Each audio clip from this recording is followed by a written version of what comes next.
folks, it's me again.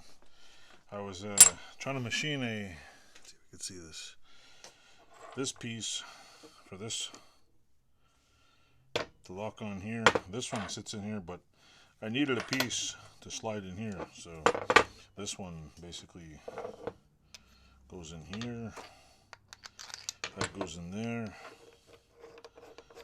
and it locks in place, basically holding my brand new tool post hopefully in the right place.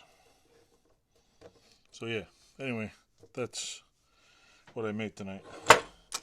Workbench Wednesday. Didn't really use the workbench, but hey, works. That's the old one, old gadget. We'll go put it on the lathe and see how it comes out.